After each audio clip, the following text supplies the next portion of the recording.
Hoje nós vamos falar sobre o módulo 17, que é a perfeição moral, nesses 3 roteiros, que é os caracteres da perfeição moral, o conhecimento de si mesmo e o homem de bem.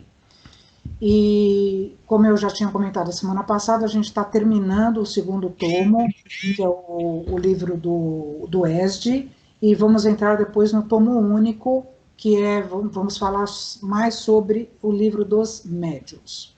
Então vamos começar. Então vamos ver aqui o que é perfeição. Hoje a aula parece que vai ser assim, pegar no pé, né? Porque nós estamos falando de perfeição moral. Mas a gente vê que tudo tem o seu tempo, né? Tudo a seu tempo. Então nós vamos destrinchando aqui conforme a orientação que a doutrina nos dá. Então a gente vê o que é perfeição. Então, pelo dicionário, diz o quê? Aquilo que tem qualidade máxima, que não tem nenhum defeito, o mais bonito, o mais bem feito, precisão, sem falhas, excelente, primoroso. E aí a gente está falando, né, sobre sede perfeitos, sobre como Jesus mesmo falou para a gente. E aí isso daqui, quando a gente lê, dá vontade de desligar, né, aqui ir embora, porque fala, gente, eu não tenho nada disso, né? Mas, de qualquer forma, a gente vem aqui ver Bezerra de Menezes que morde e assopra. Então ele fala o seguinte: a perfeição não é apostolado de um dia, e sim dos milênios, ufa, né? E cada mente traz consigo as marcas da própria ação de ontem e de hoje, determinando por si mesmo o cárcere ou a libertação de amanhã. Então, por isso que eu falei que ele morde e assopra, né? Porque ainda bem que não é de um dia só, obviamente não é uma encarnação só que vai nos trazer essa perfeição relativa, mas sim as várias reencarnações através dos milênios que passaremos, né? E aí, obviamente, porque nós temos, graças a Deus, o nosso livre-arbítrio, nós podemos, então, determinar a nossa prisão ou a nossa libertação, né? Então, vamos lá. E aí, né? Mas nós seremos perfeitos, né? Porque é o que Jesus nos disse na forma imperativa do verbo, sede perfeitos, né? Ele não perguntou, não afirmou, ele fez imperativo, sede perfeitos. Então, e daí? Será que nós seremos, né? Em que consiste essa perfeição? Então, segundo aqui São Mateus, no Evangelho, diz o seguinte: amai os vossos inimigos, fazei o bem aos que vos odeiam, e orai pelos que vos perseguem e caluniam. Por quê? Se somente amardes o que vos amam, que recompensa tereis disso? Não fazem assim também os publicanos? Se unicamente saudardes os vossos irmãos, que fazeis com isso mais do que os outros? Não fazem o mesmo os pagãos? Sede, pois, vós outros perfeitos, como perfeito é o vosso Pai Celestial. E aí a gente faz aqui, quando Jesus falou, né, não fazem também isso os publicanos, por quê? Eu não sei se vocês lembram da história de Zaqueu, por exemplo, ou mesmo de Levi, que era, inclusive Levi era aqui o São Mateus, tá? Então, quem eles eram? Eles eram publicanos. E eu não sei se vocês lembram, né? Mas o publicano era aquele que cobrava impostos. E eles eram vistos sempre como de pessoas de má vida, né? Então, por isso que Jesus estava falando assim, porque se somente amardes o que vos amam, que recompensas teria disso, né? Porque, de fato, os publicanos só gostavam daqueles que pagavam os impostos. De quem não pagava, eles tinham as sanções para eles, né? Ou mesmo os pagãos, que eram aquelas pessoas que, no nosso entendimento de hoje, né? Aquelas pessoas que não têm compromisso com nada, né? E acabam levando a vida de qualquer jeito. Então, assim, isso não tem mérito nenhum. Por isso que Jesus nos falou, sede, pois, vós outros perfeitos, como perfeito é o vosso Pai Celestial. Obviamente que aqui nós temos que levar em consideração, como eu já falei várias vezes para vocês, a nossa perfeição enquanto relativos, né? Nós não temos a perfeição absoluta, porque de fato só a Deus isso pertence. Então, o que nós podemos fazer, né? É a caridade no seu mais alto grau, porque implica a prática de todas as virtudes. E aí eu pus esse BIP aqui. Alguém lembra o que é esse BIP? A gente falou semana passada disso. Está na questão 886 ou 866, não lembro do Livro dos Espíritos, que é justamente a pergunta que Kardec faz. Como Jesus entendia o mais alto grau de amor? E ele falou justamente isso. Benevolência para com o seu próximo, indulgência e perdão das ofensas. Por isso que a gente chama de BIP, benevolência, indulgência e perdão. Esta é a caridade no seu mais alto grau. Então, assim, se nós começarmos a praticar, mesmo que ao nosso modo, porque faz parte da nossa evolução, ainda de fazermos, entre aspas, poucas coisas, se a gente se for comparado a Jesus, por exemplo, mas estamos a caminho, né? Então, eu queria pôr para vocês aqui duas coisas. Para começarmos, de fato, a sermos homens de bem, devemos ter na mente e no coração alguns quesitos. E aqui eu pus dois livros. Um é bem conhecido nosso, que é o Evangelho, que está no capítulo 17, que nós vamos até fazer algumas leituras dele, que é justamente o título do Evangelho, do título do capítulo é Sede Perfeitos, e aqui eu vou fazer uma colocação, fazendo entre aspas, só uma observação muito interessante. Eu não sei, eu acho que eu já comentei com vocês, mas para quem eventualmente não viu, vou falar de novo. O nosso Evangelho, ele, como eu já comentei, ele não segue uma ordem cronológica, né? Ele segue uma ordem, entre aspas, moral. Então, por isso que a gente tem que começar ele ler do começo, não é abrir aleatoriamente, para que a gente possa ter uma evolução e entender essa evolução. E aí o que acontece? Esse capítulo 17, que é o Sede Perfeitos, e aí o Homem de Bem é um dos itens. Por que ele está no capítulo 17? Porque nós já passamos no nosso Evangelho, nós já passamos pelos 4 capítulos primeiros, que é a base da doutrina, quando fala sobre as muitas moradas na casa do meu pai, quando fala sobre o ninguém pode ver o reino de Deus se não nascer de novo, falando da reencarnação, sobre o Cristo Consolador, depois vem vários capítulos sobre a bem-aventurança, depois que a gente comentou também, para quem assistiu a aula que nós demos sobre a bem-aventurança, esses capítulos também são num ascendente, que chega na última bem-aventurança, que é os misericordiosos. Então, assim, a partir do momento que a gente que nós conseguirmos ser misericordiosos, nós teremos já passado por todas as bem-aventuranças com louvor, né? E aí tem honrar vosso pai e vossa mãe, fora da caridade não há salvação, não se pode servir a Deus e a Mamon, que é no caso o materialismo, e aí vem o sede perfeitos. Então nós vemos que a construção do nosso evangelho é muito interessante, porque de fato esse capítulo foi colocado num lugar, né, do livro, que justamente já nos dá essa condição que, se nós estivermos praticando tudo que nós lemos e aprendemos até o capítulo 16, com certeza, a partir de agora, nós teremos capacidade de começarmos a ser perfeitos, né? Porque aí, depois, vem muitos chamados e poucos escolhidos, a fé transporta a montanha, os trabalhadores da última hora, que nós já conversamos também, enfim.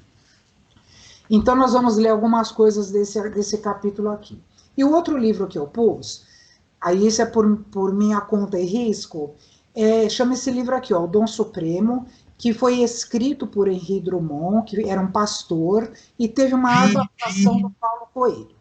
Esse livrinho, infelizmente eu nem tenho para mostrar para vocês, porque eu perdi esse livro. Ele é muito fininho. Se vocês demora assim 1 hora para ler o livro. Se pegar rápido, vai em 1 hora ler o livro. Mas, em compensação, você vai demorar uma vida inteira para colocar esse livro em prática. Porque quem que é esse dom supremo? É justamente o amor, é a caridade. Aqui ele explica toda aquela fala de Paulo, quando fala, se eu tivesse a língua dos anjos e dos homens, não sei o quê, mas se não tiver amor, de nada serei. E esse amor, a gente pode fazer uma comparação com a caridade, que é o que eu pus aqui, ó, é a caridade no seu mais alto grau, né, porque implica a prática de todas as virtudes, e aí nós estaremos praticando o amor, tá? Então aqui fica uma sugestão para quem quiser ler, eu acho até que tem em PDF isso na internet, se não me falha a memória. E é bem interessante esse livro também. Bom, vamos continuando aqui, porque nós vamos ainda falar um pouquinho do homem de bem mais para frente. E aí a gente se fala, né? Pergunta, você se considera uma pessoa de bem? E aí é o que eu vou pegar aqui no capítulo agora. É claro que todos nós nos consideramos pessoas de bem. Eu já devo ter falado isso aqui em alguma outra aula, já devo ter lido alguma coisa a respeito, mas como está dentro da aula, eu vou repetir. Então, o que acontece aqui? Aqui, olha, para sermos verdadeiros homens de bem, devemos praticar a lei de justiça, amor e caridade. Se vocês lembram, a semana passada, nós tivemos, não sei se foi a semana passada ou retrasada, nós falamos dessa lei, e o que nós falamos dessa lei? Que ela era o ápice de todas as outras leis naturais ou divinas, todas aquelas que nós estudamos anteriormente, da sociedade, da igualdade, da reprodução, da destruição, da conservação, enfim, todas as outras 9 leis, elas se resumem nessa última lei aqui. Então, a partir do momento também que nós conseguimos praticar essa lei, nós com certeza estaremos sendo homens de bem. E aqui eu vou ler no item o homem de bem do capítulo 17, algumas coisas que Kardec nos sugere para que nós sejamos homens de bem. Eu vou ler rápido porque tem muita coisa para a gente falar. Então ele fala aqui, por exemplo, que nós precisamos ter fé em Deus, temos que ter fé no futuro, temos que ter o sentimento de caridade e amor ao próximo, fazer o bem pelo bem, sem esperar retorno, retribuir o mal com o bem, tomar a defesa do fraco contra o forte, que nós devemos, o primeiro impulso nosso deve ser o de pensar nos outros antes de nós mesmos, que nós não devemos ter ódio, nem rancor, nem desejos de vingança, que, a exemplo de Jesus, perdoa e esquece as ofensas e apenas se recorda dos benefícios, pois sabe que será perdoado como perdoou. Sendo indulgente com as fraquezas dos outros, não procurar o defeito dos outros, nem colocar em evidência, estudar as próprias imperfeições, não se envaidecer de sua riqueza, não se exaltar de si mesmo. Vocês veem que a lista é longa, né? Usa sem exagero dos bens que lhes são concedidos, se tem algumas pessoas que estão sob seu comando, deve tratá-los com bondade e benevolência, se for subordinado, por sua vez, deve compreender os deveres de sua posição, e por aí vai. E na última linha ele fala assim, esta não é a relação completa de todas as qualidades que distinguem o homem de bem, mas quem quer que se esforce para possuí-los está no caminho que conduz a todas as outras. Então é o que eu falei igual lá de Bezerra de Menezes, morde e assopra, né? Porque de fato nós sabemos de tudo isso que temos que fazer, mas com certeza ainda não conseguimos fazer tudo, né? Porque aqui ele fala de fé, ele fala de um sentimento humanitário, ele fala de um sentimento virtuoso, ele fala de um conhecimento que nós teríamos, de uma transitoriedade dos bens materiais, enfim. A gente ia começar, mas aí veio a pandemia e atrapalhou tudo. É verdade. Mas olha, aguenta aí o que você está falando, porque eu vou usar esse seu exemplo daqui a pouco. Espera um pouquinho só. Então vamos lá. Toda virtude tem o seu mérito próprio, porque todas indicam progresso na senda do bem. Há virtude sempre que há resistência voluntária ao arrastamento dos maus pendores. A sublimidade da virtude, porém, está no sacrifício do interesse pessoal, pelo bem do próximo, sem pensamento oculto. A mais meritória é que assenta na mais desinteressada caridade. Vocês veem que nós estamos falando de caridade, coisa que nós já falamos na aula anterior, que é justamente, acho que essa aula da justiça, amor e caridade, quando nós comentamos Eu até falei para vocês que a gente não ia esgotar o assunto, porque se a gente falar de caridade aqui, nós vamos no mínimo o dia inteiro, né? Porém, o que está dizendo aqui? Toda virtude tem seu mérito próprio, todas indicam um progresso. Então, assim, todos nós, e sabemos disso, que estamos a caminho da nossa evolução. Todos nós sabemos que temos virtudes, que temos, de tudo aquilo que eu li, claro que nós temos algumas coisas que fazemos de fato, porque já temos o conhecimento e já avançamos na nossa moralidade. Mas claro que muito falta ainda por fazer. Por isso que nós estamos, a doutrina, né? Nós, vírgula, a doutrina sempre nos chamando a atenção para que a gente possa ficar atentos. E nós vamos falar sobre isso daqui a pouco também. A todas as interrogações do homem, as suas hesitações, a seus temores, as suas blasfêmias, uma voz grande, poderosa e misteriosa responde: aprende a amar. O amor é o resumo de tudo, o fim de tudo. Então, veja bem, o amor não é o meio pelo qual, né, é o fim de tudo. Então, assim, qual é o meio que nós temos que usar para chegar ao amor, né? Aprender a amar. É justamente todas essas informações que eu acabei de ler, né? Tendo fé, tendo esperança, tendo compromisso, tendo sentimento humanitário. Esses são os meios pelos quais nós usamos para aprender a amar. E falo mais uma vez, de fato estamos a caminho, eu tenho certeza. Apesar de estar brincando que a gente está muito longe disso, podemos até estar, de fato, ainda muito longe se for a perfeição relativa que a gente está esperando um dia conseguir. Mas nós vamos chegar lá, isso é fato consumado. Porque aqui, ó, grande é o desafio, né? Claro que é, porque a vida nos impõe, como nós lemos agora no Fonte Viva, né? A vida nos impõe desafios diários, situações que a gente passa que fala, não, meu Deus, mais uma, né? Não, dá um tempo, deixa eu respirar da última que eu saí para poder entrar na outra. E é o que eu sempre brinco com vocês também.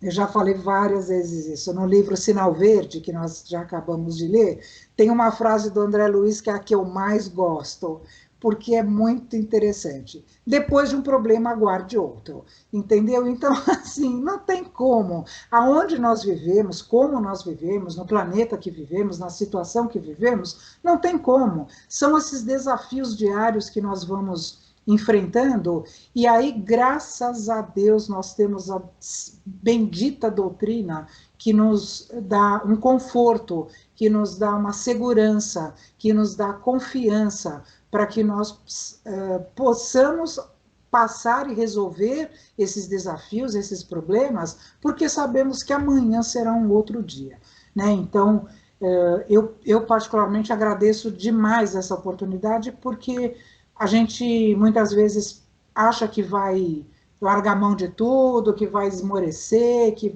mas se a gente respirar fundo e fazer uma meditação, que eu estou fã de meditação agora, viu? Depois eu vou conversar com vocês também, graças ao Zé, meu amigo aqui. Então, assim, o que a gente fala? A gente acaba vendo que nada como um dia depois do outro, né? Não adianta a gente ficar projetando as coisas para o futuro, nem ficar pensando no passado, que não vai dar em nada. E eu já também comentei isso com vocês. Vai ter uma aula que nós vamos falar disso, sobre passado, futuro e presente.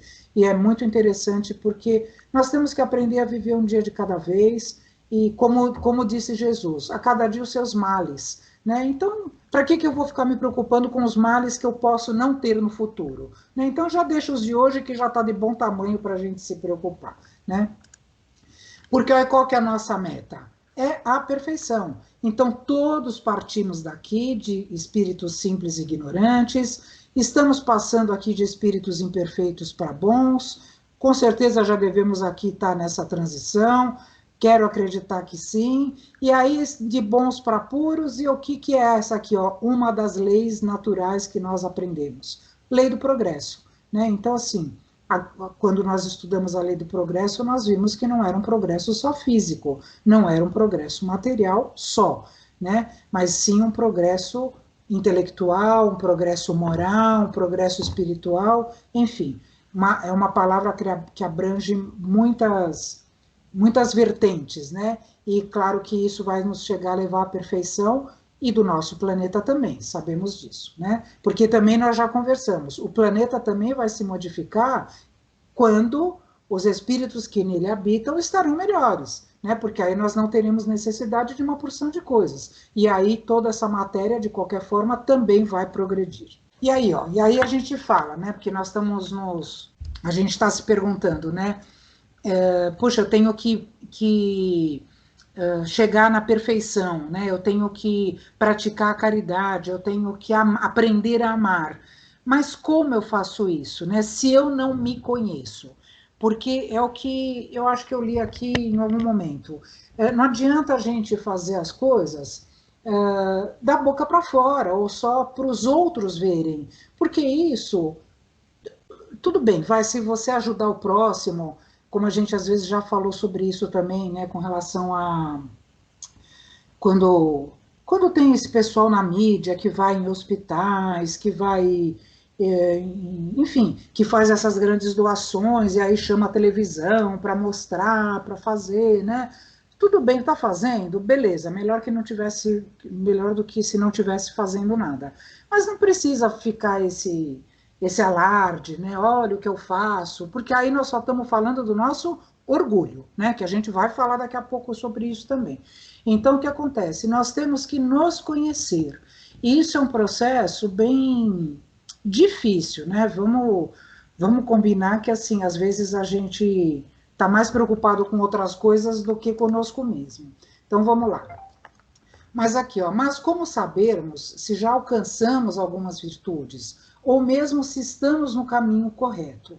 É o que a gente fala, como nós temos o nosso orgulho, a nossa vaidade, o nosso materialismo, o nosso imediatismo muito em alta ainda no nosso dia a dia, né, por conta de tudo que nós temos ao nosso redor, às vezes nós podemos passar batido de algumas coisas que nós poderíamos estar fazendo e não fazemos.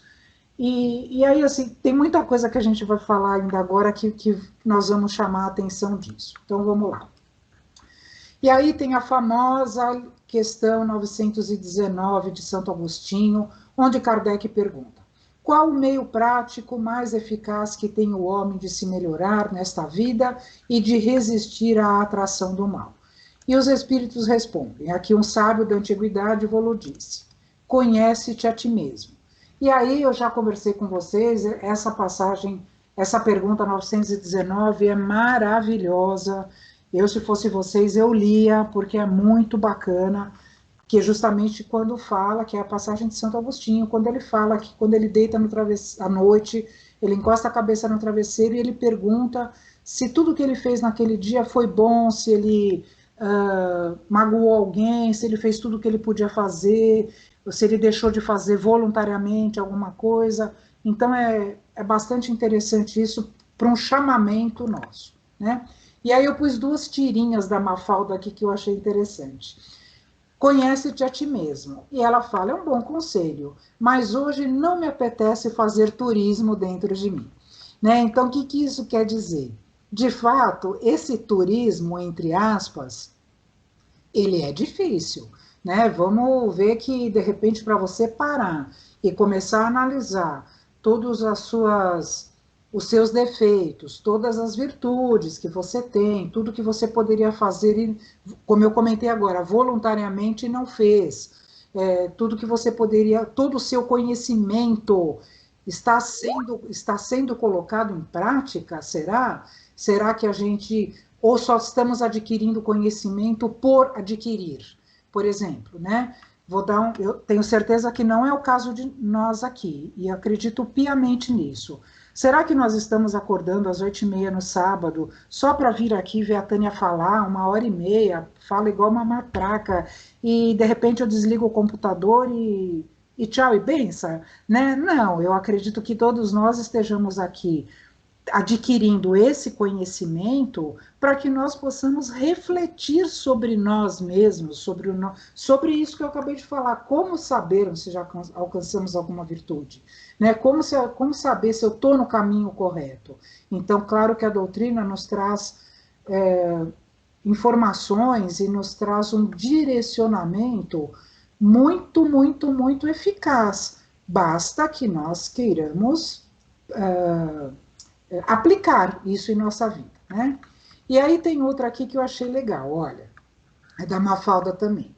Ela fala, esse livro traz um bom conselho, Miguelinho, conhece-te a ti mesmo. E ele fala, posso ver?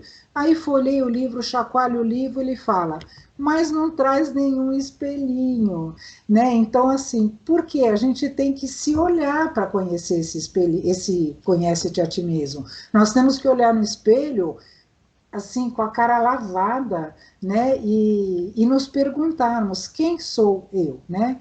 Porque o que acontece aqui, olha, eu peço até desculpas dessa foto, que é ridícula, é horrível, mas eu não achei outra menos ruim. Porque o que acontece? A gente vê o cisco no olho do outro e não vê a trave que está no nosso olho, né? Então, a gente, por quê? Nós sempre damos desculpas para os nossos, para as nossas imperfeições que nós conhecemos, porque nós conhecemos, sabemos muitas das imperfeições que nós temos. E aí o que acontece? A gente aponta o cisquinho no outro e aí a gente não vê essa trave que está nos atrapalhando e está nos impedindo de evoluirmos, porque nós sempre achamos desculpas. Para nós, tudo é perdoável. Tudo assim, eu sou assim porque fulano é assim. Eu faço isso porque Beltrano pede para eu fazer. Eu faço isso porque eu aprendi a ser assim, porque meus pais eram assim. Gente, ninguém carrega nada do outro. Nós somos responsáveis por nós mesmos. Olha, eu peço até desculpas pelas frases que eu repito, mas ninguém cresce pelo outro, né? A gente pode ajudar, claro que pode, mas se a gente não se conhecer e nós não fizermos a nossa reforma íntima, que é tão falada na doutrina espírita, mas é assim, não pode virar um jargão isso, né? Ah, tem que fazer reforma íntima. Uhum, mas como eu faço essa reforma íntima? Me conhecendo, né? Conhecendo o que é reforma? É uma coisa de dentro, né? Eu tô numa casa aqui e vou fazer uma reforma interna, né? Não é que eu vou construir uma casa nova, eu vou reformar. E para fazer essa reforma tem que quebrar parede, trocar tijolo, fazer não sei o quê. Isso demanda tempo, demanda sujeira, que levanta uma poeirada danada, e aí eu estou fazendo bem uma alegoria dessa poeira que levanta, e aí a gente sabe que até assentar essa poeira e ficar tudo bonitinho leva tempo. Por isso Bezerra de Menezes ali falou, isso não é um processo de um ano, é um processo de milênios. Então, assim, a gente pode respirar um pouquinho aliviado, porque a gente tem um tempo para fazer isso. Deus não tem pressa, não pede que nós façamos nada de um dia para o outro. Mas, se nós não dermos o primeiro passo, nunca sairemos, estaremos sempre estagnados. E aí, o que será das próximas reencarnações, né? Então, como todos nós almejamos a perfeição, como todos nós almejamos a felicidade, nós temos que começar a dar o passo para a nossa perfeição, né? Então, nós precisamos parar de ver o defeito nos outros, deixa o defeito do outro com o outro. Vamos tratar dos nossos defeitos, vamos começar a ser pessoas melhores, né? E aí, ó, a gente está sempre apontando para o outro, mas a gente esquece que o dedão aqui, ó, está apontado para quem? Para mim. A gente, enquanto aponta o indicador para o outro, aliás, não é o dedão, são os outros três dedos aqui, ó, estão apontados para quem? Para mim, né? Então a gente tem que tomar um certo cuidado com isso. E ao mesmo tempo a gente tem que saber que tudo que nos acontece, tudo tem um propósito. Também, como eu sempre falo, e outro dia, eu vou voltar aqui na meditação, viu, Zé? Ai, meu Deus. Que outro dia, acho que para quem está fazendo a meditação aqui com o Tadashi, sabe, ou talvez o Zé, que eu sei que acompanha todo dia, ele falou isso outro dia, e eu me peguei pensando, eu falei, nossa, eu falo isso, virou mexer, eu falo isso nas minhas aulas e nas palestras. Quando acontecem as coisas conosco, a gente não pergunta assim, a gente não deve perguntar por que está acontecendo. E a gente deve perguntar para que está acontecendo, né? Qual o motivo que nós estamos passando por isso?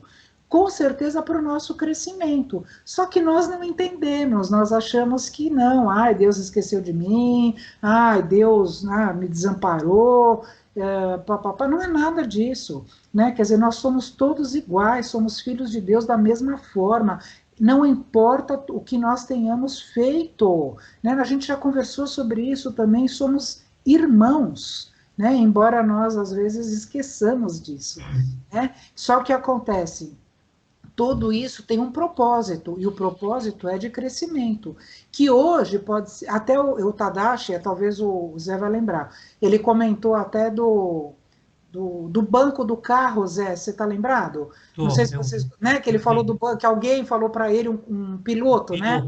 Falou para ele que o banco do carro tinha que estar 90 graus, porque se acontecesse um acidente, podia deslocar o cinto de segurança, podia deslocar a cabeça, tal, né? E aí, a partir do momento que ele escutou essa orientação, ele mudou a postura dele, do passageiro, do banco do carro. E depois de alguns anos, ele levou uma pancada traseira no carro, e aí aquilo fez toda a diferença para ele e para a esposa, porque eles saíram ilesos por conta do banco que estava reto, porque alguém deu uma orientação há anos atrás para ele, do nada, entre aspas, do nada, a pessoa deu essa orientação. Então, é isso que a gente está falando. Para que as coisas acontecem? Não por quê. Né? Então, tudo tem um sentido de acontecer na nossa vida. E nós... Oi, fala. Só um exemplo que ele fala também, que eu acho que é muito bacana, que ele diz que ele brigou com a mãe, brigou no sentido assim, de tentar entender e aceitar a mãe dele por 50 anos. Foi e a vida dele ao longo desse período foi muito difícil. Somente quando ele aceitou a mãe, acolheu a mãe, entendeu, é que a vida dele começou a prosperar. Exatamente. E é o que ele sempre fala, né, com relação à abundância.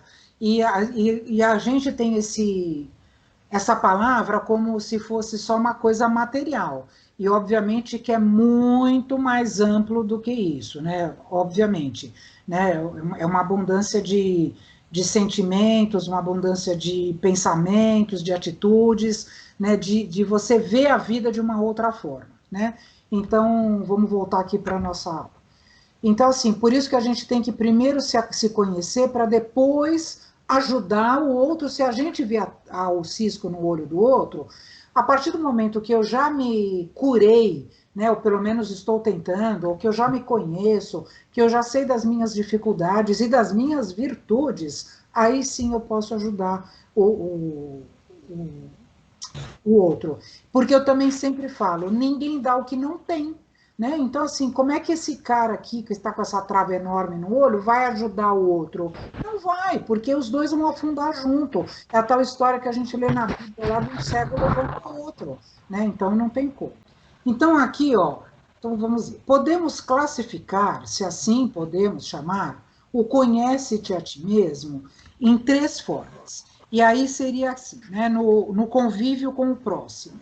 E aí eu tenho certeza que aqui todos nós temos exemplos vivos, né, de se conhecer a si mesmo no convívio com o próximo, porque nós sabemos que o nosso próximo, mais próximo, nem sempre nos... como é que eu vou falar assim? Não é aquilo que a gente queria, de repente, né?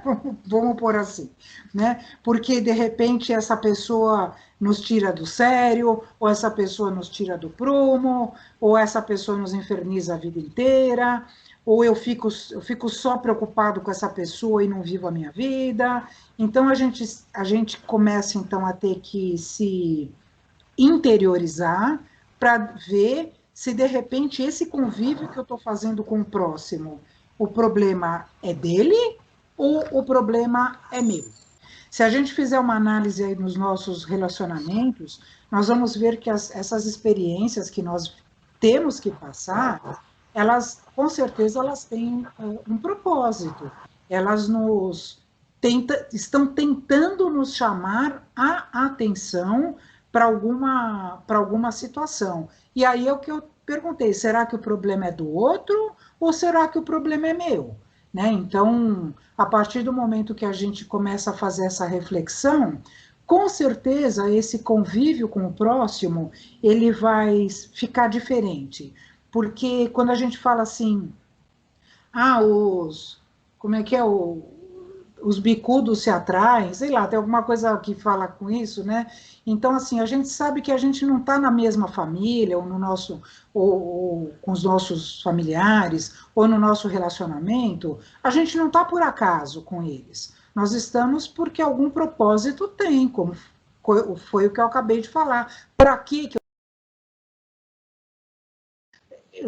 um problema psicológico, enfim, qualquer coisa que nos desarranja, né, que ali está, entre aspas, atrapalhando a nossa vida, nós temos que, isso sim, repensar de novo na nossa situação. Para que eu estou passando tudo isso? Para que essa doença veio? Será que eu estava trabalhando demais? E de repente eu não estava olhando para minha família, e aí o que veio? Um infarto, sei lá, um AVC, o que seja, e aí te põe de cama, que você não tem alternativa, tem que ficar ali depurando toda aquela, e refletindo sobre aquilo tudo, porque você não pode mais fazer o que você fazia, né? Ou de repente você, sei lá, usou mal de algum benefício que você teve e de repente vem alguma coisa que tira aquilo de você, e aí você fala, nossa, mas o que será que aconteceu? Será que eu fiz um uso adequado daquilo que eu tinha e hoje eu não tenho mais? Então, todas essas reflexões são muito interessantes, que nos fazem, de fato, refletir, obviamente, né? A reflexão serve para isso, para que a gente... Obrigado. Para que a gente possa ter um entendimento melhor da nossa vida. E olha, tenham certeza, tudo isso que eu estou falando aqui serve muito para a gente se conhecer e para a gente ver a nossa vida de um outro prisma, sabe? Não adianta a gente ficar ou desesperado ou ficar se lamentando, porque o que passou, passou, gente, acabou, passou, agora é a vida nova, entendeu? Então a gente tem que olhar daqui para frente. É dolorido? Claro que é, não estou falando assim, vocês podem estar pensando eventualmente, porque eu sei que todos nós temos problemas, né? Não seria diferente no planeta que a gente vive. Alguém pode estar pensando assim, você não conhece o meu problema, porque o meu problema é aquele, né? Aquele assim com todas as letras maiúsculas. Só que todos temos problemas. Então, assim, sempre nós vamos achar que o nosso é o maior, que Deus esqueceu da gente, que, sabe, não vou conseguir sair disso. Aí é que vem o nosso conhece-te a ti mesmo, porque nós temos uma força poderosa dentro de nós. Nós temos dentro de nós tudo que nos leva à perfeição. É isso que nós estamos estudando aqui agora. Tudo que nos leva à felicidade. Só que, de repente, aparece uma pedra no sapato e aí essa pedra vira uma montanha. E aí a gente não consegue administrar nem resolver, né? Porque eu sempre brinco também, os problemas não surgem na nossa vida para a gente administrar, eles surgem na nossa vida para a gente resolver. Problemas foram feitos para serem resolvidos. Quando a gente estava lá nos bancos escolares, quando a gente aprendeu matemática, a professora não queria saber se eu estava assim administrando aquele probleminha. Ela queria saber que eu ia resolver e dar resposta. Então é isso que nós temos que conhecer. Tudo bem? Alguém quer pôr alguma coisa? Então vamos lá. E aí, oi, pode falar enquanto eu tomo um cafezinho. Aritmética. Aritmética, exatamente. E aí tem a terceira forma, que seria o quê? Pela autoanálise, né? Tenho certeza que nesses dois, no convívio com o próximo e pela dor, todos nós temos algum exemplo, alguma situação que nós já passamos, que tira você, de repente, do teu prisma, e aí a gente demora um pouquinho, mas a gente volta. né? E aí, pela autoanálise, que na realidade é a mais difícil da gente se conhecer. E aí eu vou voltar lá na pergunta 919 do Livro dos Espíritos. Conhece-te a ti mesmo, né? Que foi de Santo Agostinho. E aí essa autoanálise, ela de fato ela é mais difícil, porque não é de um dia para o outro que a gente vai mudar. E também não é isso que a doutrina, ou que Jesus, ou que Deus nos pede, né? Mas que nós comecemos a nos autoanalisar. Aonde eu estou errando? Será que eu estou dando muito valor para isso e menos valor para aquilo? Será que eu estou agindo de uma forma correta com fulano? Será que eu posso ajudar o Beltrano? Enfim, cada um sabe as suas mazelas, né? Isso não sou eu que vou ensinar o Padre Nosso ao vigário aqui. Todos nós sabemos as nossas dificuldades, todos nós sabemos das nossas diferenças. E aí, se a gente parar e começar um processo de autoanálise, tenham certeza que a gente vai sair modificado dos problemas que a vida nos apresenta. Porque o que adianta ficar só ali remoendo, ruminando aquilo? Bola para frente, a vida continua, e o que Deus nos pede é que nós caminhemos e evoluamos, né? Agora, nós vamos falar uma coisa bem legal. E tem tudo a ver com a meditação que a gente está falando, né? Agora vocês perceberam que eu tô fã, né, de meditação, e de fato isso tem tudo a ver. E eu vou confessar para vocês uma coisa. Eu nunca tinha feito meditação. Por quê? Eu sou uma pessoa muito agitada. Eu faço 500 coisas ao mesmo tempo. Eu nunca estou parada. E a minha mente está sempre a 1.000 quilômetros por hora.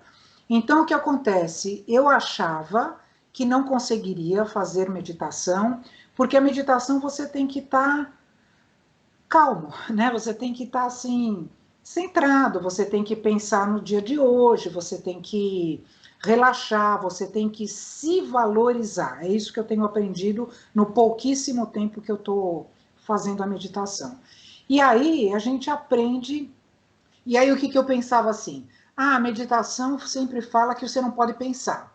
E na minha ignorância, eu pensava assim, como que eu não posso pensar se eu estou pensando que eu não tenho que pensar? Né? Olha que ignorância da minha parte.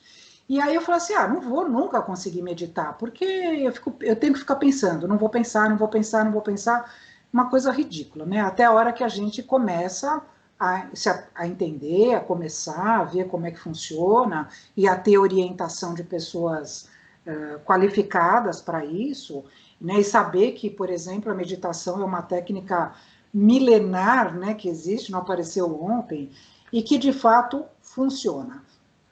E o que a gente vai falar aqui tem muito a ver com isso. Então vamos lá, que é essa autoanálise, tá? Então aqui, o estudo de si mesmo vai exigir duas posturas que asseguram melhores resultados. E aqui eu vou voltar a falar de um livro que eu falei a semana passada, é o Mereça Ser Feliz. Isso que eu vou falar a partir de agora, eu tirei desse livro, que é um livro espírita, né, como eu comentei já, é do Vanderlei de Oliveira, pelo espírito da irmã Cidufo, e é um livro que eu já comentei, que eu estou lendo pela terceira vez, e ele fala assim, ele tem um capítulo aqui, aliás, vários capítulos dedicados a várias situações que é tudo o nosso dia a dia. Certo que ele é voltado, obviamente, para a pessoa que é espírita, para o centro espírita, para o trabalhador espírita, mas obviamente que tem muito a ver conosco, porque eu também não posso ser um trabalhador espírita se eu não estiver tentando fazer a minha parte, né? Que é o que eu sempre falo, fique em casa, né? Então, se você vai lá só para fazer número, fique em casa. E aí tudo isso tem, esse livro é o que eu vou falar daqui para frente, é o que está dentro desse livro, tá bom? Olha, gente, é um livro muito bom. Ele também não é de uma leitura assim, vou ler e ponto. É o que eu falei para vocês, eu estou lendo pela terceira vez esse livro. E cada vez que eu leio, eu falo, nossa, isso foi escrito para mim. Né? Porque a gente sempre vai vai mudando, né? Eu li, nossa, eu acho que a primeira vez que eu li, deve fazer uns, sei lá, uns 10 anos, 15 anos que eu li esse livro. Aí, há uns 5 anos atrás, eu li de novo, e agora eu estou lendo de novo. Parece que, assim, quando eu estou nos momentos mais críticos, eu pego ele da minha biblioteca e levo ele para a minha cabeceira, né? Para a gente assentar um pouco mais, né? E ele tem me ajudado bastante também. Então, vamos lá. O que fala sobre atenção plena e interiorização? E aqui, olha, eu pus essa fotinho aqui desse menino, né, que acho que é um budista, né, alguma coisa assim, se preparando para ser monge, né, e aquela palavrinha que todo mundo já ouviu falar aqui, que é o mindfulness, que é justamente o que significa isso que está na moda, essa palavra agora. Chama-se atenção plena, significa isso. Que agora nada mais é do que tem muitos cursos, tem muitos institutos que dão curso de mindfulness, tem a própria meditação fala sobre isso, e é uma coisa que as pessoas estão começando a se voltar para si mesma, que é o que a gente está falando aqui, o estudo de si mesmo, e eu posso assegurar que a doutrina espírita nos dá muitos subsídios para isso. Não que você não possa procurar um curso, fazer, enfim, mas tudo soma, eu sempre falo, tudo que vem para o bem soma, né? Mas a gente tem capacidade com a doutrina de atender a isso. Então, por exemplo, o que é essa atenção plena? Eu vou até dar uma copiadinha aqui, porque tem coisas que eu tirei do livro e tem coisas que eu peguei fora. Isso que eu vou falar, por exemplo, é fora desse livro. O que é o mindfulness, né? Ele, na realidade, é uma arte budista, que é o incansável olhar-se sempre. Então, assim, atenção plena, você tem que estar sempre se percebendo, se olhando, porque é uma coisa que, agora eu vou falar da minha cabeça. O nosso dia a dia é muito corrido, né? Para a maioria de nós.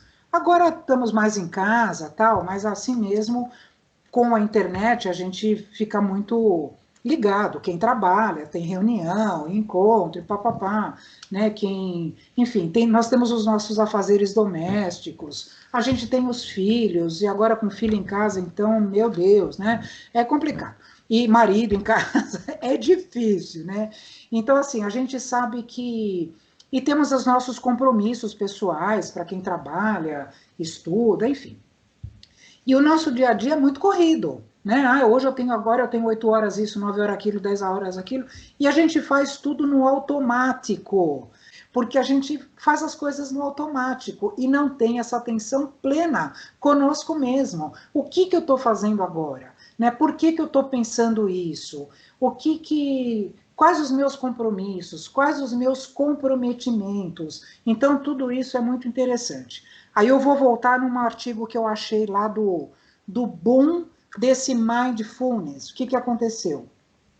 Foi lá nos Estados Unidos e em alguns países da Europa. Então, o que acontece? Teve um professor que foi em meados dos anos 70, ele era professor de uma universidade de Massachusetts. O nome dele era John Kabat-Zinn. Não sei se ele é falecido já ou não.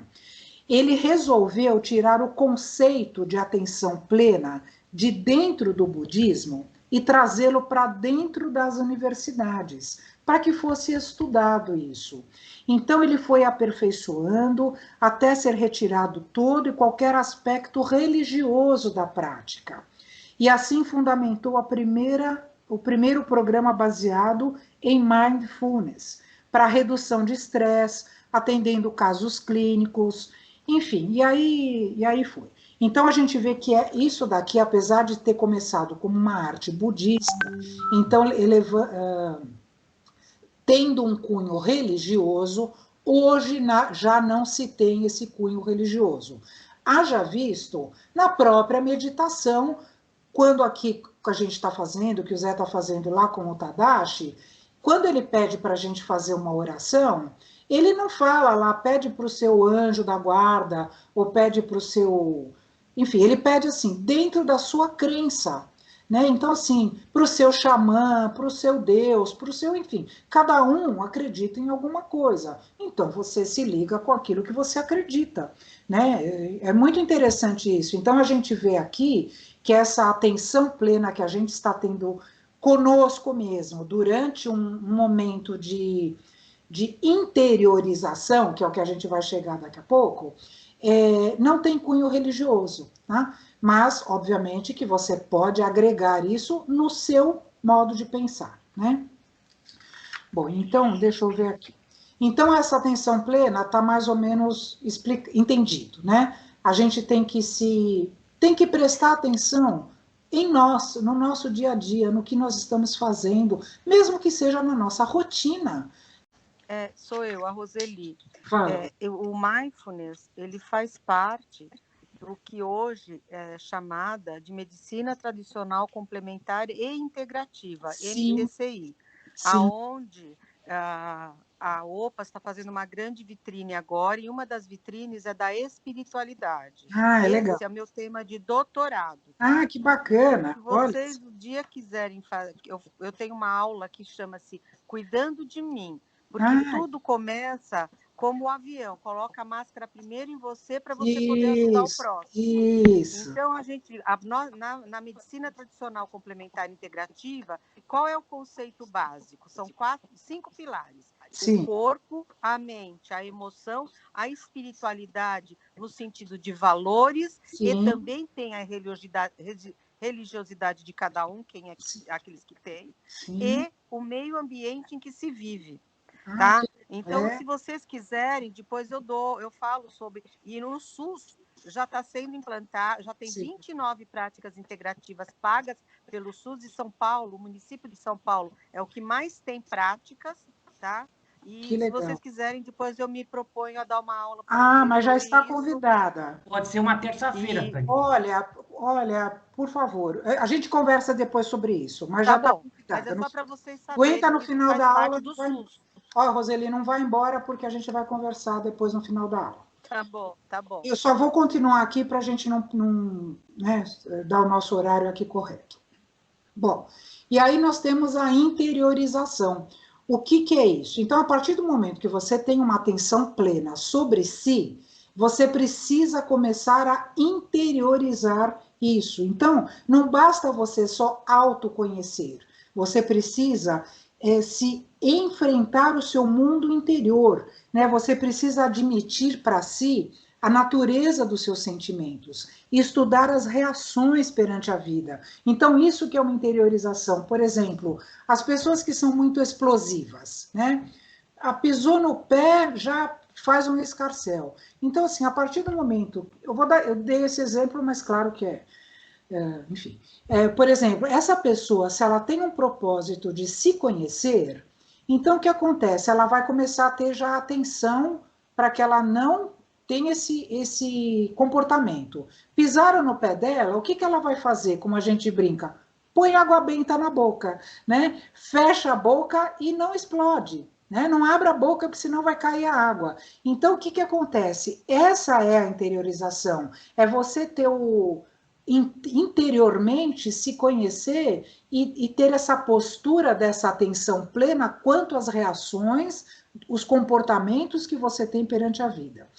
É um trabalho muitas vezes doloroso e poucos desejam realizar, porque, veja bem, a gente sempre está em fuga de nós mesmos, como eu mostrei lá para vocês a trave no olho do outro, né? A gente não vê a trave no nosso olho e vê o cisco no olho do outro. É o que eu sempre falo para vocês também.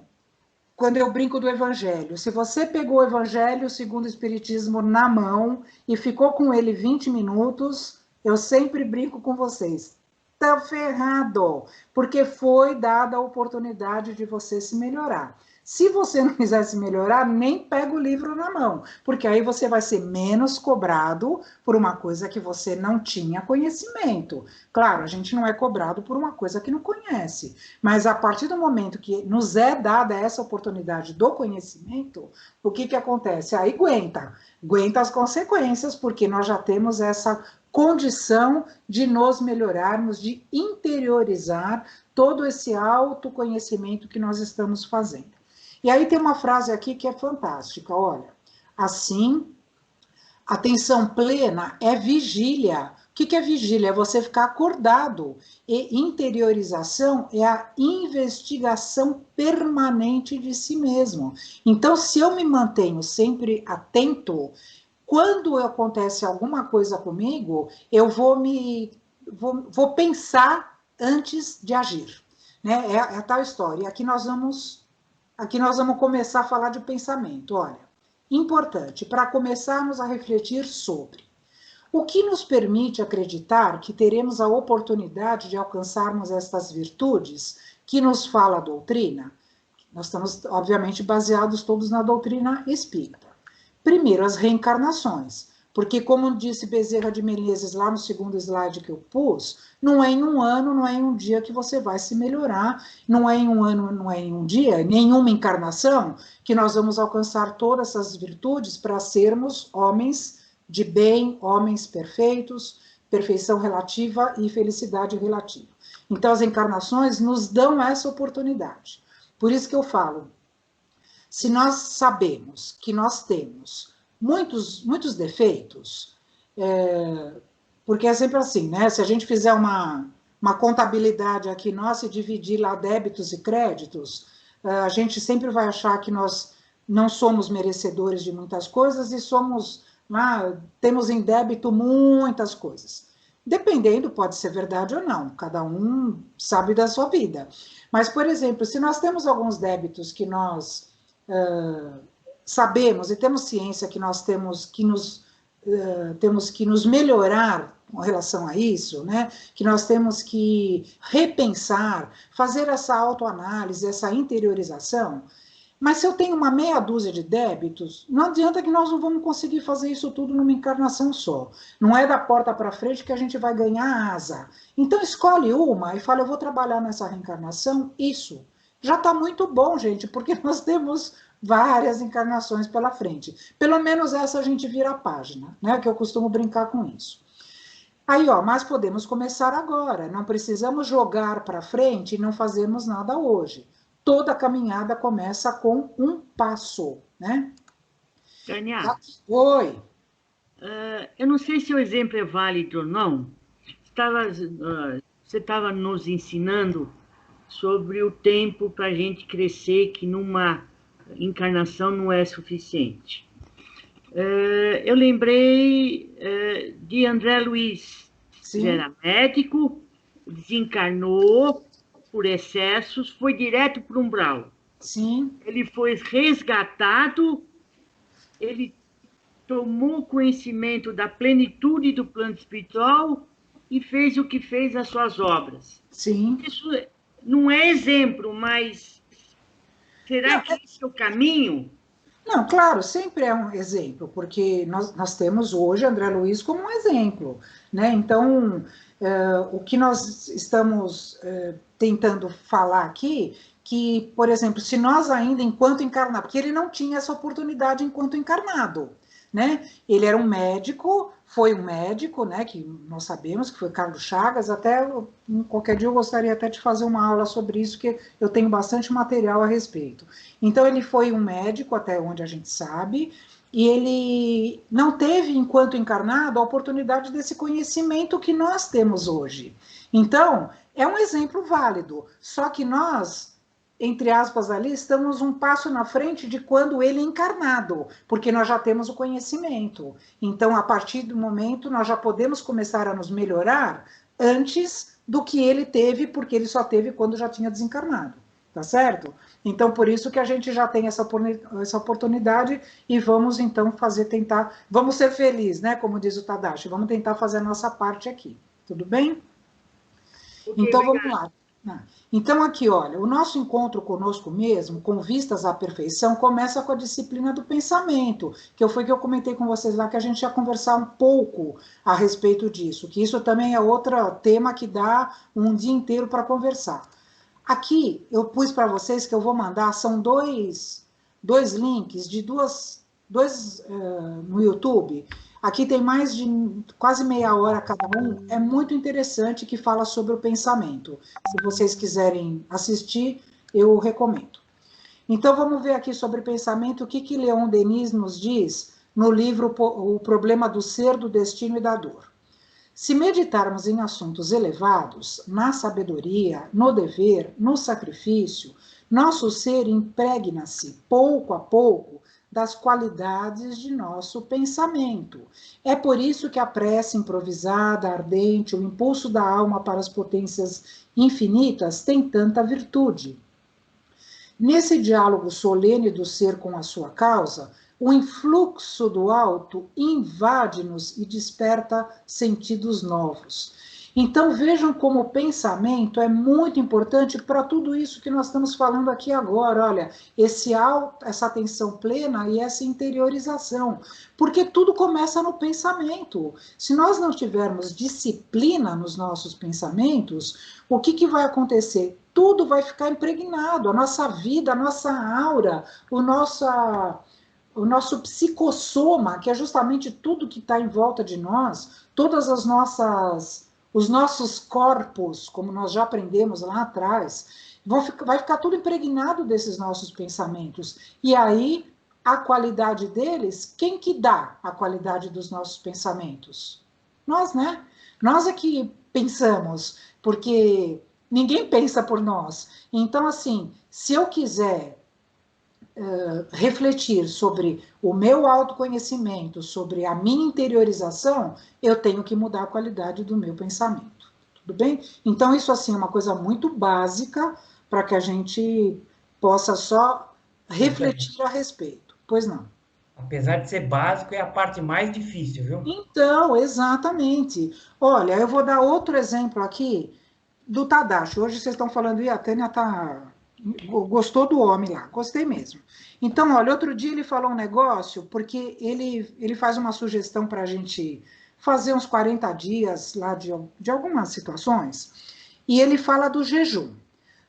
Só que aí, assim, ele fala do jejum que pode ser material e pode ser um jejum, por exemplo, de pensamento, né? Nós, enquanto doutrina espírita, nós não acreditamos que o jejum do alimento vai elevar a sua alma, tá? Nós não acreditamos nisso, porque nós sabemos que o melhor jejum é o do pensamento e da palavra. Então, sim, aí sim, é o que o jejum nosso é o que sai da boca, não o que entra. Mas é válido para quem acredita que gosta ou quer fazer um jejum como ele propõe, de 6 horas, 12 horas, 24 horas, desde que não altere o seu organismo, beleza, cada um faz o que acha que deve. Mas ele fez um comentário interessante, que teve uma pessoa que falou para ele que se propôs a fazer um jejum de julgamentos. E essa pessoa percebeu que ela demorou 30 e poucos dias para começar a não julgar as pessoas. Olha só. Então, isso sim é uma qualidade de pensamento renovada. Porque a gente está sempre julgando. Porque fulano, porque Beltrano, porque o político, porque a polícia, porque o presidente, porque não sei o quê. A gente está sempre julgando o próximo aqui dentro de casa, o vizinho, entendeu? E isso que interfere na qualidade dos nossos pensamentos. Então, é por aí que deve começar, de fato, toda essa autoanálise e essa interiorização. Então, vamos lá. Os dois grandes e talvez maiores empecilhos à verdadeira prática da caridade que nos leva à perfeição é o seguinte: o egoísmo, o amor exagerado aos próprios interesses a despeito de outrem, dos interesses de outrem. Exclusivismo, que leva uma pessoa a se tomar como referência de tudo, orgulho, presunção. E o próprio orgulho, que é um sentimento de prazer, de grande satisfação com o próprio valor, com a própria honra. No sentido pejorativo, é um sentimento egoísta. Vejam que os dois estão aqui, orgulho e egoísmo. Admiração pelo próprio mérito, excesso de amor próprio, arrogância e soberba. Aqui eu também não vou me estender, embora eu até gostaria.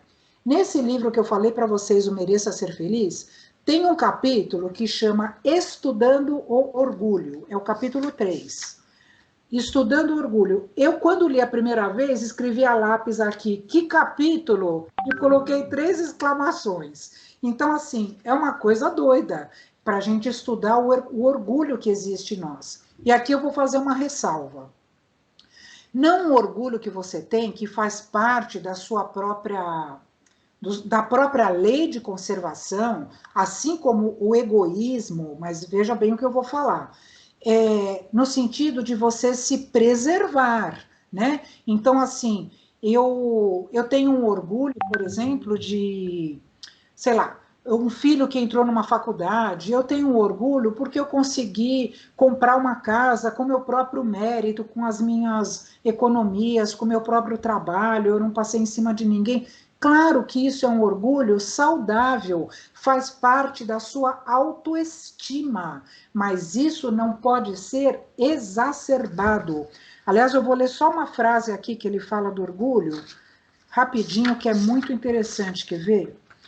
O problema não é o sentimento de orgulho, mas o descontrole dos seus efeitos, né? Conceituamo-lo, portanto, como uma paixão crônica por si mesmo, impropriamente denominada como amor próprio. Então, assim, a gente tem que ver que, olha, até ele fala aqui do egoísmo ou do orgulho, que ele foi um princípio que foi colocado no homem para o bem. E isso aqui está escrito no Livro dos Espíritos, na questão 907. Então, claro que o homem tem que ter um orgulho, mas desde que não seja exacerbado, tá? Aqui eu não vou me estender mais, vou deixar um monte de coisa para vocês procurarem, porque eu acho que vale a pena. Então, essas duas coisas aqui são empecilhos à prática da caridade. E aí nós temos lá no Evangelho, no próprio capítulo 17, que nos fala do dever. O dever é a obrigação moral da criatura para consigo mesma, primeiro, e em seguida para com os outros. O dever é a lei da vida. Com ele deparamos nas mais ínfimas particularidades, como nos atos mais elevados. Quero aqui falar apenas no dever moral, e não no dever que as profissões impõem, que isso está mais ou menos claro. Como a gente leu até... Eu li agora em algum lugar, no Evangelho que eu li. Se você é subordinado, você tem deveres para com seus, né, para com seus superiores. Se você é um empresário, né, você tem deveres para com seus subordinados. E assim nós sabemos. Na sociedade, nós temos deveres que nos são impostos, porque nós ainda necessitamos disso. Mas o que Kardec fala lá é do dever moral. Então, para conosco mesmo, olha assim, uma obrigação moral para consigo mesmo primeiro, e em seguida para com os outros. Vou repetir o que eu falei aqui, ninguém dá o que não tem. Então, a gente primeiro precisa ter muito claro em nós essa nossa consciência do que nós somos, do que nós conseguimos fazer, do que nós conseguimos interiorizar dessa atenção plena que devemos ter conosco, para então agirmos conosco mesmo, fazendo o quê? A nossa reforma íntima, né? E depois para com os outros, porque aí você tem sustentação. Eu não contei a historinha para vocês a semana passada daquele espírita que desencarnou, chegou no céu e achou que ficou em segundo plano, e ele falou, escuta, mas eu fazia tudo e estou aqui meio deixado de lado. Por quê? Porque você deixou de se amar. Você só falava e não fazia. Então, assim, é obrigação nossa, sim, para conosco mesmo. Tudo bem? E aqui vamos encerrando falando o seguinte: o Espiritismo não institui nenhuma nova moral, apenas facilita aos homens a inteligência e a prática da do Cristo, facultando fé inabalável e esclarecida aos que duvidam ou vacilam. Como eu falei, a doutrina nos dá subsídios para que nós possamos nos melhorar.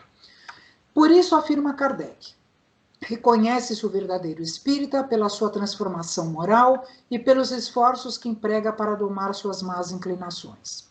Finalmente, diremos ainda com Kardec, caridade e humildade, tal a senda única da salvação. Egoísmo e orgulho, tal a da perdição. Todos os deveres do homem se reúnem nessa máxima. Fora da caridade não há salvação. Como nós temos lá no Evangelho escrito nesse capítulo que fala disso. Não é fora da igreja não há salvação. Não é fora da verdade não há salvação. É fora da caridade. Caridade para conosco mesmo e para com o próximo. E aqui nós vamos mudando um pouquinho e vamos vendo aqui, ó. O que nos mudando não, ainda está aqui dentro, aqui tem mais umas coisinhas para falar. O que nos traz a doutrina? Como podemos definir nossa situação perante o Espiritismo? Primeiro, nós entramos na doutrina espírita. Por que nós entramos na doutrina? Talvez por aquelas razões que nós falamos lá atrás. Pela dor, pelo convívio com o próximo, porque queremos conhecer alguma coisa nova e melhorarmos, que responda às nossas questões, então seria por uma autoanálise. Então, na realidade, cada um tem um motivo aqui pelo qual entrou na doutrina. Nós sabemos que a maioria entra pela famosa frase, entrei pela dor, se a gente não entra pela dor, entra pelo amor. E acredito que a maioria de nós entrou pela dor, né? Então, nós entramos na doutrina. Depois, a doutrina entra em nós, que é o que nós estamos fazendo exatamente agora, estudando a doutrina e digerindo tudo isso para nossa modificação e nossa reforma íntima. E a terceira, que a doutrina sai por nós, a favor do próximo e de nós mesmos. Né? Então, assim, e aqui é justamente a Lei Áurea de Bezerra de Menezes, que em algum momento também eu já falei, que essa Lei Áurea ela tem 3 partes e foi quando Bezerra de Menezes sugeriu que haveríamos 3 fases para a doutrina espírita. Os 70 primeiros anos seriam os anos de... quando tivemos lá as mesas girando, dos fenômenos, tá? Então precisava dos fenômenos, porta batendo, espírito aparecendo, materialização, mesa girando, aquela confusão toda aqui para despertar o interesse das pessoas. Aquilo demorou quase 70 anos.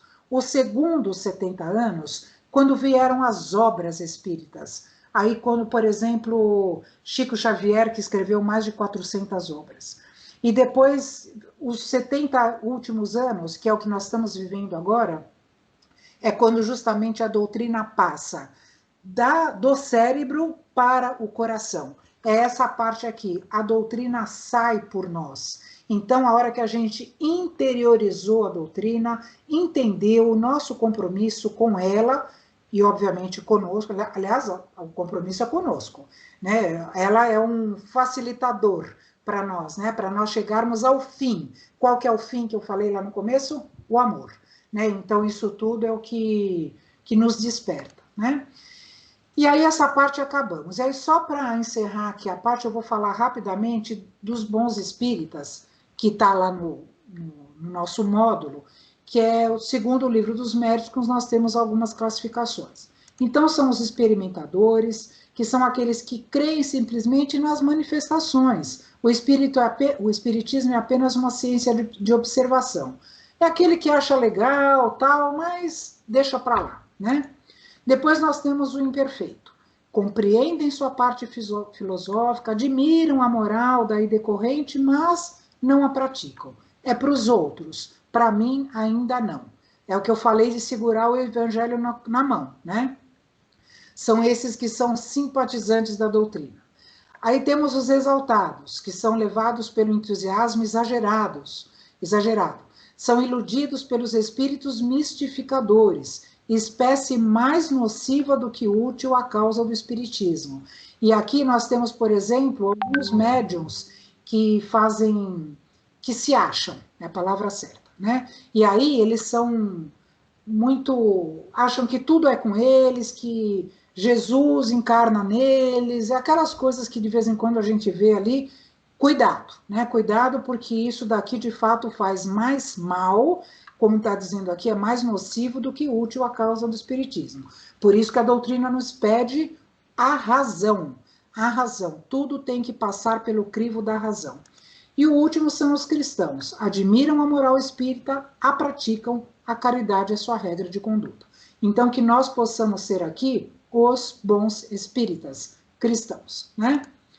E aqui eu não vou falar, mas vou deixar para vocês que aqui tem a parábola do semeador, que fala justamente sobre os vários tipos de solo, porque a semente é sempre a mesma, a semente é a palavra de Deus, só que essa semente cai em vários tipos de solo. E aí a gente se pergunta, que solo nós somos? Nós somos à beira do caminho ou nós somos aquele solo dadivoso, aquele solo que vai crescer, que é aqui que nós estamos falando, ó, os espíritas cristãos. Então, compete a nós examinarmos.